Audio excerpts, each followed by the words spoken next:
The victory in the war simulation was just the beginning. The entire academy buzzed with the news of the humans' unexpected success.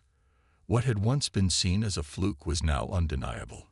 The humans were more than just survivors. They were a force to be reckoned with. The alien cadets, still recovering from their humiliating defeat, began to change their tune. They watched the human cadets closely, studying their methods and trying to understand what made them so different. The academy leaders, however, were growing concerned.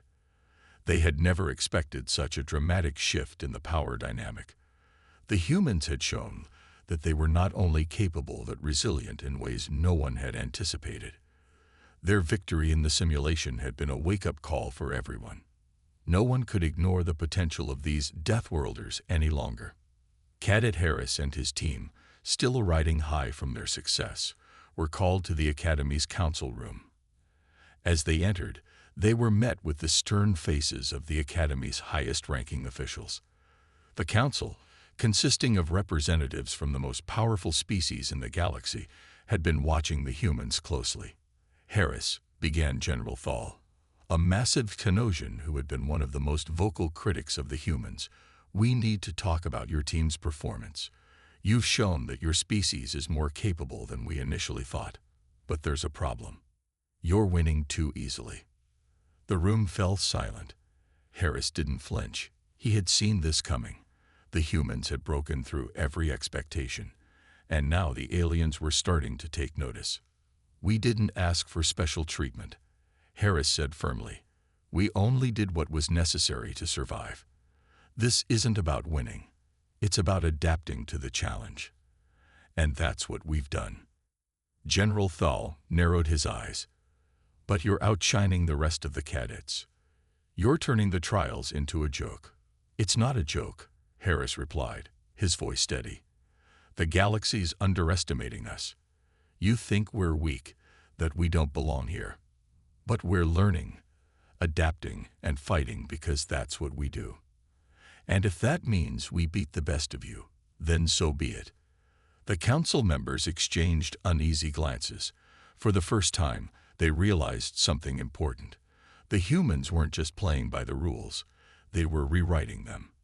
They had faced obstacles that would have broken any other species, yet they came out stronger every time. Harris' words made it clear that the humans had no intention of fading into the background. They were here to stay. After a long pause, one of the council members, a Sylph, spoke up. Perhaps it's time we stop treating humanity as the underdogs. They've proven themselves. Maybe we've been wrong about them. This simple statement caused a ripple through the room. The Sylphs, a species known for their high regard for intellect and culture, had never taken humans seriously. But here, they were acknowledging the truth. The humans had earned their place among the galaxy's strongest. In the following days, whispers spread throughout the academy. The humans were no longer seen as outsiders. They were recognized as equal competitors, if not superior. The alien cadets, who had once mocked them, now approached them with questions, eager to understand the humans' methods of survival. Some even tried to partner with the humans, hoping to learn from their resilience and adaptability. The Academy's next trial, a brutal survival exercise on the planet Aerith, would be the ultimate test. The cadets would have to survive in an environment where death could strike at any moment, from the atmosphere to the creatures lurking beneath the surface. It would push everyone to their limits, but the humans were no longer afraid. They were ready. And so, with the humans now recognized as a serious threat, the next challenge awaited. The galaxy's other species had learned their lesson, but the humans still had something to prove. They weren't just surviving. They were here to show that they could conquer any world, no matter how dangerous. The days leading up to the next trial were filled with tension. The planet Aerith, known for its deadly environment and dangerous creatures, was a challenge unlike anything the cadets had faced before. The Academy's council had made it clear that this would be the ultimate test, a trial to separate the strongest from the weak. The humans, having already proven themselves twice, were once again under the spotlight. But this time, there was no underestimating them. As the cadets gathered for the briefing, Harris stood with his team, watching the others. The atmosphere had changed since the war simulation. The once dismissive alien cadets now looked to the humans with a mixture of curiosity and caution. They no longer saw the humans as easy targets. They saw them as equals, even threats. The trial was designed to push every cadet to their limits. Aerith was a toxic world with fierce winds, massive storms, and lethal wildlife. The objective was simple: survive for 72 hours and reach the extraction point. But surviving wasn't enough. The cadets would also need to retrieve valuable resources scattered across the planet. The challenge would test their survival skills, teamwork, and ability to adapt under pressure. The human cadets knew what they were up against. On Earth, they had faced worse. The Academy's simulations had prepared them for extreme environments, but Aerith was in a class of its own. Harris knew that staying calm and thinking ahead would be the key to their success. He wasn't about to let his team down now. As the trial began, the cadets were dropped into different parts of Aerith. The harsh winds whipped against their faces, and the air was thick with toxic particles. The human team immediately set to work, using the tools they had been given, rudimentary compared to the high-tech equipment of the other species, but enough to get by. They quickly found shelter in a rocky outcrop, away from the worst of the storm. The Xenosians, who had been watching the humans closely, tried to use their advanced scanning technology to locate the resources they needed. But the planet's magnetic fields played havoc with their devices, rendering their tech useless. The Thrix, relying on their speed and strength, charged ahead, ignoring the harsh terrain. They believed they could outrun the danger, but Aerith had no mercy for arrogance. Meanwhile, the human cadets moved methodically. They didn't rush. They knew that on a planet like Aerith, rushing could be fatal. Harris kept his team focused, reminding them to stay hydrated, keep their distance from the dangerous creatures, and stay together. As they ventured deeper into the planet's heart, they encountered the first of Aerith's deadly creatures, massive, armored beasts that roamed in search of prey. The alien cadets weren't prepared for the creature's speed and aggression. The Thrix, powerful and fast, tried to fight back, but the beasts were relentless, charging in from unexpected directions. The Xenosians, unable to track the creatures with their faulty tech, found themselves ambushed. The human cadets, however, knew exactly how to react. Instead of fighting, they used their environment to their advantage. They lured the creatures into narrow ravines where the beasts couldn't move freely. Then, using their simple traps, they immobilized them long enough to pass by safely. They didn't waste energy on battles they couldn't win. They outsmarted their enemies. By the end of the first day, the human team had made remarkable progress. They had gathered the necessary resources and secured their position, while the other cadets were still struggling with the challenges Aerith threw at them. The Thrix, exhausted from constant fighting, had taken heavy losses, and the Xenosians were running out of supplies. As the storm picked up again that night, Harris and his team huddled together in their shelter. They were tired, but they were alive. And that was more than many of their competitors could say. The humans had proven, once again, that their resilience and ability to adapt were unmatched. The next morning, when the alien cadets finally made it to the extraction point, they were in rough shape. The Thrix were battered, and the Xenosians had lost their edge. But the humans were as strong as ever, having faced the harshest challenges with calm precision. The respect that had been growing for them had now turned into something deeper: fear. The galaxy had learned another crucial lesson. The humans were not just survivors, they were the future.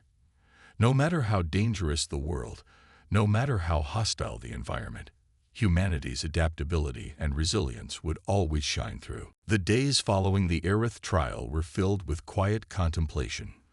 The human cadets had won, again. The other species, once so confident in their superiority, were now left in awe. They had learned something they never expected: that humanity, against all odds, could rise above every challenge thrown their way. No longer was humanity seen as the underdog. It had become clear that they were a force to be reckoned with. On the surface, things seemed calm at the academy. The alien cadets, now with newfound respect for the human team, went about their training. But beneath the surface, the tension was palpable. The galaxy's most powerful species had just learned a hard lesson: never underestimate a Deathworlder. Cadet Harris and his team were taking a rare moment to rest. They had earned it. They had proven themselves in ways no one had anticipated. But Harris knew that this wasn't the end. Winning these trials was only the beginning. As the humans made their way through the academy, they were met with stares. Not the mocking ones they had received at first, but stares of curiosity and caution. The other species were starting to realize that the humans weren't just a race of survivors. They were thinkers, strategists, and fighters. One afternoon, Harris was approached by Cadet Tessa, a Thrix who had once been among the most dismissive of the humans. Tessa had been one of the fastest cadets in the previous trials, using her physical speed to overcome every obstacle. But the humans had outsmarted her and her team on Vorkna. She had come to see Harris, not for advice, but to ask a question she had been thinking about for days. "How do you do it?" Tessa asked, her tone soft but genuine. "How do you keep going when it seems impossible?" Harris thought for a moment. He had been asked this question before, but this time it felt different. Tessa wasn't mocking him. She truly wanted to know. He looked her in the eye and answered simply, "We never give up. No matter how hard it gets, we keep moving. It's not about being the strongest or the smartest. It's about outlasting the challenge." Tessa nodded slowly, as if she were processing the words. For the first time, she saw the human cadets not as weak, not as something to look down on, but as equals. They had no advanced technology, no superior strength. They had only their willpower, their adaptability, and their determination. And that, as it turned out, was enough. The other cadets were beginning to understand, too. There were no more whispers of how primitive the humans were. Instead, there were questions. How had the humans managed to survive on such a dangerous world? How did they stay so calm in the face of overwhelming odds? What made them keep pushing forward when everyone else would have given up? It wasn't just their resilience that impressed the galaxy's greatest minds. It was their ability to adapt and overcome. The humans had faced challenges on their homeworld that no one could even begin to imagine. And now they were showing the galaxy that Earth's Deathworlders were capable of handling anything the galaxy could throw at them. The final trial loomed ahead. But this time, the humans weren't just going to participate. They were going to lead. The Academy knew it. The alien cadets knew it. And Harris knew it. The humans had already proven their worth. But they weren't done yet. They were ready for whatever came next, knowing that the lessons they had learned would carry them through. And now, the galaxy knew that no matter how dangerous the world, no matter how impossible the challenge, humanity would always rise. After the human cadets' surprising success on Korth, the Academy's leaders decided to take the training to the next level. They introduced a new challenge, one designed to push the cadets to their absolute limits. This time, the trial would take place on the planet Vorkna, a dense jungle world known for its deadly predators and labyrinthine terrain. The cadets would have to retrieve a rare, valuable artifact hidden deep within the jungle. But there was a twist. Each cadet group would be forced to survive with limited supplies and no technology. It was a test of skill, survival, and adaptability. The announcement sent ripples of tension through the Academy. No one had ever succeeded in completing the trial. The jungle was full of vicious creatures, massive, clawed beasts that hunted in packs, and the environment itself was a nightmare of quicksand, thorn-covered plants, and toxic insects. Most species, with their advanced tech and weapons, had little trouble avoiding the worst of the jungle's threats. But the human cadets had no such luxury. They would have to rely solely on their skills and instincts to survive. The alien cadets were skeptical.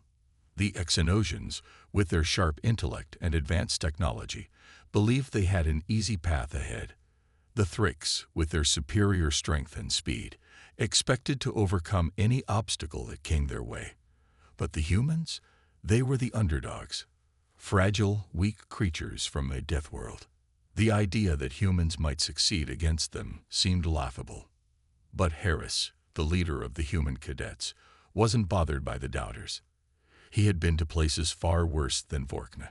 As soon as the cadets were dropped onto the jungle planet, Harris gathered his group and immediately began scouting for a path through the thick foliage. His experience on Earth had taught him one important lesson. Always move fast, stay aware, and trust your instincts. The Exonosians, meanwhile, tried to use their intelligence to map the jungle using their advanced technology, but the dense trees and electromagnetic interference from the planet's magnetic fields disrupted their instruments. The Thrix, relying on their speed, sprinted ahead, ignoring the warnings to stay together. They didn't understand that the jungle's true danger wasn't just the creatures lurking in the shadows, but the environment itself. The Thrix were soon slowed down by the thick mud, the swarming insects, and the unpredictable terrain. The humans, however, were already making their way through the jungle, moving slowly but steadily. They avoided the quicksand traps, setting up small markers to guide their way back. Harris led his team by example, using his keen sense of hearing to detect the movement of nearby predators. When a massive clawed beast lunged from the underbrush, the humans acted without hesitation. Harris threw a rock to distract it, allowing the group to escape. They didn't need advanced weapons. They just needed to think quickly. As the hours passed, the jungle began to test every cadet's limits. The human cadets' resilience began to shine as they navigated the treacherous terrain with careful precision. They found a small river where they refilled their water containers. They didn't waste time wondering how long they could last. They focused on the next step, always thinking ahead.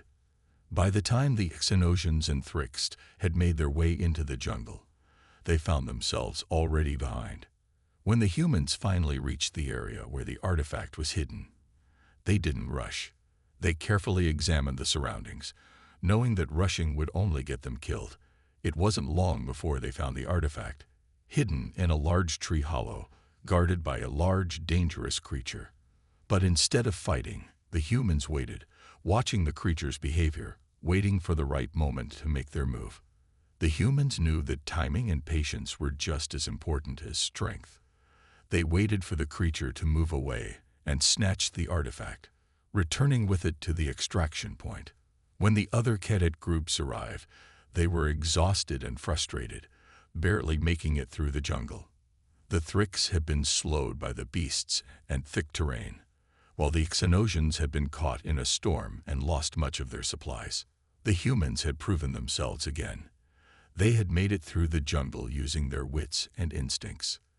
Their simple, human approach to survival had once again given them the advantage. The alien cadets were beginning to realize that the humans from Earth were not weak. They were something else, something formidable. The galaxy had been at peace for centuries, held together by the Galactic Coalition. Cadets from every species trained at the prestigious Conclave Academy, preparing for the day they would defend their worlds. The Academy was a place for the best and brightest, home to a mix of species, each known for their strengths. But none were as unremarkable as the humans, Earth's inhabitants, called Deathworlders by the galaxy. The human race had survived the harshest environments known to any species. On Earth, survival was a daily struggle against dangers that ranged from massive predators to unpredictable weather. It was a place where every human learned to be tough, resourceful, and never give up. Yet, the other species saw Earth as primitive. They didn't understand how anyone could thrive on such a deadly world. As part of the Galactic Coalition's agreement, the humans had been invited to join the Conclave Academy. They weren't expected to last long. Most of the alien cadets laughed when they saw the first group of human cadets arrive. They were small, underdeveloped compared to the towering Exonosians, and frail next to the insectoid Thrix. But what the aliens didn't know was that humans didn't need to be the strongest to be the deadliest. The Academy's first trial was announced: survival on the planet of Korth, a barren wasteland. For most, it was a test of endurance, finding shelter and food in an environment where nothing grew. The humans knew how to survive in such places. They had been raised in harsh conditions, on a world where even the smallest mistake could be fatal. They didn't rely on technology to survive. They relied on themselves. Cadet Harris, a young human from Earth, took the lead. While the other cadets hesitated, unsure of what to do, Harris immediately assessed the environment. He spotted the safest path, a narrow valley that led to higher ground. With quick thinking, he found shelter from the brutal winds. The others hesitated, but Harris urged them forward, showing that Earth's humans weren't just survivors. They were born to adapt. Meanwhile, the alien cadets struggled. The Xenosians, known for their intellect, had trouble dealing with the environment. They relied too much on their knowledge, and not enough on their instincts. The Thrix, powerful and agile, found themselves overwhelmed by the planet's hostile conditions. They couldn't find food or water, and their technology didn't seem to help. For the humans, survival wasn't about relying on advanced tools. It was about knowing when to move, when to hide, and when to fight. They didn't waste time complaining about the environment. Instead, they adapted and thrived. By the end of the trial, the humans had not only survived, they had excelled. The alien cadets, who had once mocked them, were now watching with surprise. The lesson had begun to settle in. These humans from a death world weren't just strange. They were something more. They were tougher, faster, and more adaptable than any of the others had given them credit for. The aliens may have thought that humans would be a footnote in the Academy's history, but they were wrong. This was just the beginning, and the galaxy was about to learn a very important lesson about Earth's Deathworld cadets. The tension at the Academy was rising. The alien cadets had finally started to respect the humans, but that respect came with a new challenge. As the next trial loomed, some cadets, especially those from the Thrix and Xenosian races, grew anxious. They had been bested twice by the human cadets, and their pride was beginning to crack.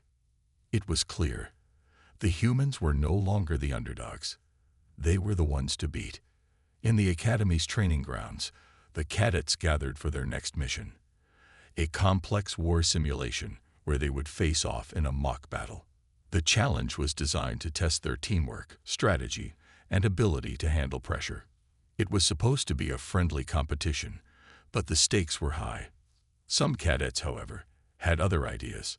A group of Xenosian cadets, led by Cadet Thurun, felt humiliated by the humans' previous successes.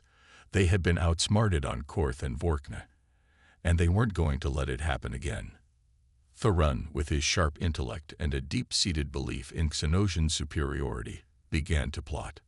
He saw the war simulation as the perfect opportunity to make sure the humans were eliminated once and for all. But instead of focusing on winning, Thurun's team decided to sabotage the human cadets. They wanted to prove a point. Humans weren't as special as they seemed. On the day of the simulation, the teams were briefed. Each cadet group was given a set of objectives to complete. The humans, as usual, had no fancy gadgets, no advanced weaponry. They only had their wits and their instincts. But the Xenosians, confident in their superior technology and strategy, felt sure they would crush the humans. What they didn't know was that the humans had already anticipated sabotage. As soon as the simulation began, the Xenosians initiated their plan. They used cloaking technology to sneak into the human camp, setting traps and trying to disable their equipment. But the humans were ready. Harris, once again taking the lead, noticed the faintest movement in the shadows. He had been trained to sense danger, to be aware of even the smallest signs. With quick thinking, he had already set a counter-trap. When the Xenosians attempted to disable the humans' equipment, they triggered a series of alarms. The humans had rigged their gear with failsafes, ensuring that any interference would immediately alert them. In seconds, the humans were on high alert. They quickly neutralized the Xenosians' sabotage efforts. The fight was on. But the humans didn't just react. They fought back. Using their natural tactical advantage, they began to outmaneuver the Xenosians at every turn. The Xenosians, who had planned to catch the humans off guard, now found themselves in a struggle. The Thrix, seeing their allies' failure, joined the fray, hoping to use their strength to overpower the humans. But the humans weren't intimidated. Harris and his team used their knowledge of the environment, creating distractions and setting up ambushes. They didn't fight like the Thrix, rushing in blindly. Instead, they used the terrain to their advantage, drawing the Thrix into traps and isolating their enemies one by one. By the time the Xenosians and Thrix realized they were losing, it was too late. The humans had already secured victory. When the simulation ended, the humans stood victorious, their team barely touched, while the Thrix and Xenosians were left scrambling. The alien cadets, who had once looked down on the humans, now realized something crucial. The humans weren't just survivors. They were fighters. They had outsmarted and outlasted their opponents, not through brute force, but through intelligence, adaptability, and determination. The lesson was undeniable. Never underestimate a Deathworlder. The Xenosians and Thrix, once confident in their superiority, were left in awe of the humans' ability to think on their feet and turn the tables at a moment's notice. The humans had proven that strength wasn't always about size or technology. It was about resilience and the will to never give up.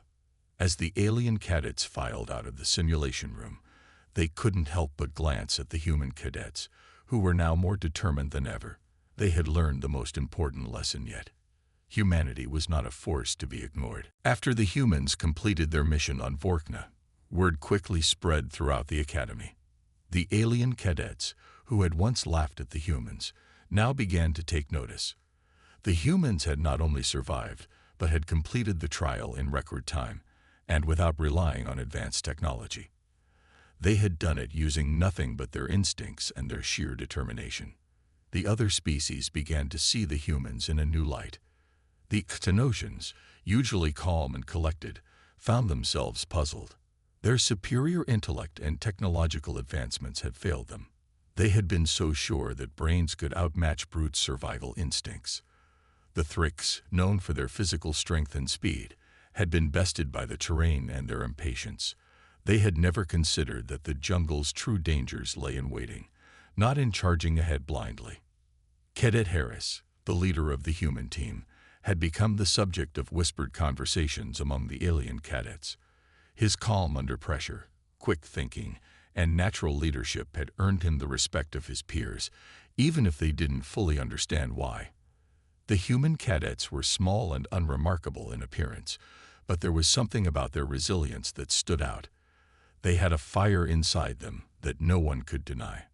One afternoon, while the cadets were in the mess hall, a group of Xenosian cadets gathered near the human table. At first, they were unsure whether to approach, but their curiosity had grown too strong to ignore. The Xenosians had long been known for their intellectual superiority, but now they were starting to question their own assumptions. The conversation began awkwardly, with a few tense exchanges, but soon they were asking the humans questions. They wanted to understand how the humans had managed to survive where their own species had failed. "How did you do it?" one Xenosian cadet asked. "The jungle was designed to be the ultimate test. Even our best strategies couldn't protect us from the predators and the terrain." Harris, who had become the de facto spokesperson for the humans, leaned back and gave a small smile. "We don't waste time thinking about what might kill us. We focus on what we can do to stay alive. We've grown up in situations where everything is dangerous, so we've learned to keep moving and think on our feet. It's not about being the smartest or the strongest. It's about knowing how to survive." The Xenosians listened closely. It wasn't the answer they expected, but it made sense. The humans didn't overcomplicate things. They didn't try to outsmart the environment. They just worked with it. The Xenosians had always relied on their advanced technology to handle challenges. Now they were beginning to understand the power of simplicity and survival instinct. Across the room, Some Thrix cadets watched the conversation with growing interest. They had once considered the human cadets weak, but now they were forced to rethink their assumptions. The humans weren't just a group of primitive beings. They were survivors, a force to be reckoned with. The conversation marked the beginning of a shift in the academy. Alien cadets who had once mocked the humans now sought them out, eager to learn more about their approach to survival. The humans weren't interested in bragging or proving themselves. They simply wanted to get the job done, and they did so with quiet confidence. By the end of the day, a handful of cadets from different species had approached the human group, asking to join forces for the next challenge. The humans, who had always been outsiders, now found themselves at the center of attention. The alien cadets were no longer dismissing them as weak. They had learned that the humans were a different kind of threat, and that was something no one had seen coming. As the cadets returned from the trial on Aerith, the air in the academy felt different. The humans, who had once been treated as outsiders, had now become the center of attention. Their performance on Aerith had stunned everyone. They had faced one of the most dangerous environments in the galaxy and emerged victorious, outwitting the planet's savage wildlife and overcoming obstacles that had broken even the strongest alien cadets. In the Academy's council room, the highest-ranking officials convened. The news of the humans' success had spread quickly. The Xenosians and Thrix, once so sure of their superiority, were now humbled. The human cadets had not just survived. They had proven that they were a new kind of force, and as much as the galaxy might have tried to ignore them, the humans were now impossible to overlook. General Thal, the Xenosian officer who had been one of the humans' harshest critics, was the first to speak. He had watched the humans rise with a mix of disbelief and grudging admiration. His people, once at the top of the military food chain, now had to confront the unsettling truth. The humans were different, and that difference made them dangerous. "They'd done it again," Thal said, his voice heavy with frustration. "We've underestimated them at every turn, and yet they continue to outperform us. We cannot continue to ignore them." Across the room, the Sylph representative, a species known for their intellectual prowess, nodded slowly. "It's clear now that the humans are not just surviving. They are thriving in every challenge thrown at them. What they lack in advanced technology, they make up for in sheer determination. And that is something none of us can afford to ignore." The council members exchanged glances. The humans had defied all expectations. The other species had relied on their advanced technology and strength, but the humans had used something else: their will to survive and adapt. It was a lesson no one had expected to learn, but it was undeniable now. Meanwhile, Harris and his team were back in their quarters, quietly reflecting on the trials they had endured. They weren't looking for praise or recognition. They had simply done what they had been trained to do: survive, adapt, and fight when necessary. But even they couldn't ignore the fact that things had changed. The Academy's leadership had acknowledged their success, and the alien cadets were no longer mocking them. The humans were no longer outsiders. They had earned their place at the table. Harris sat quietly, thinking about the long road ahead. The Academy had prepared them for war, but they were learning that the galaxy was not just a battlefield. It was a place of politics, power, and survival on a much larger scale. The humans were no longer just fighting for survival. They were fighting for respect, for influence, and for the right to be seen as equals. As the days passed, the alien cadets began to approach the humans with a different attitude. Some of the Xenosians, once proud and dismissive, now sought Harris' advice on strategy. The Thrix, who had relied on their physical strength, began to ask the humans how they had navigated the dangers of Aerith with nothing but their wits. The Sylphs, intellectual and analytical, were beginning to appreciate the humans' unique approach to problem-solving. They had learned that brute force and technology weren't the only ways to succeed. The galaxy's leaders had learned the most important lesson yet: the humans were not to be underestimated. They had shown that even in the harshest environments, they would rise above, using everything they had to survive and thrive. The message was clear: Humanity was here to stay, and they were not just surviving. They were preparing to take their place as the dominant force in the galaxy. The next day, the Academy's announcement sent a ripple of excitement through the cadets. The first major trial of the Academy would begin. The task was simple on the surface, a survival test on the hostile planet of Korth. But the planet was known for its extreme conditions, savage predators, toxic landscapes, and intense storms.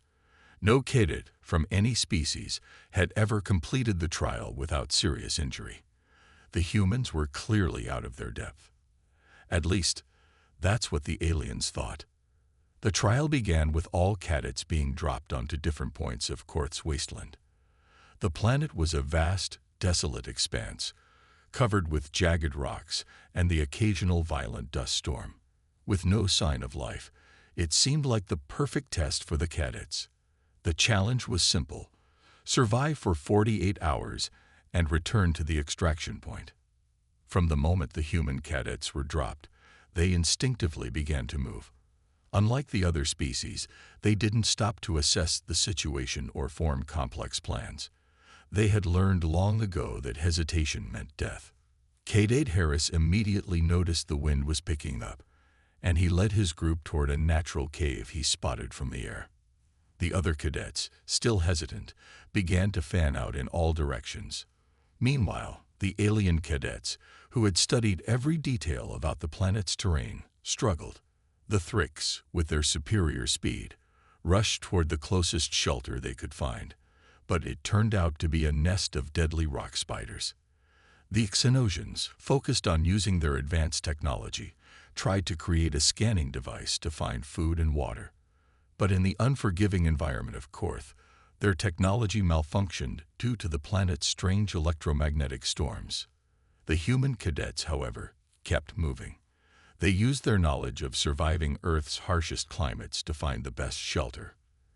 Harris led his team, using a fire-starting tool to light a small fire. It wasn't much, but it was enough to keep them warm. They collected water from a nearby ravine, not waiting for a sign of safety, but instead creating their own. As the hours passed, the storms hit hard. The alien cadets, unprepared for such a violent display of nature, struggled to keep their positions. The Thrix had to retreat when the spiders attacked, while the Xenosians had to abandon their technology, realizing it was useless in the face of nature's fury.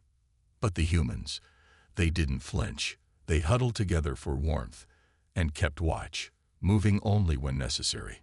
They set up traps and gathered whatever food they could find. It wasn't glamorous, but it worked.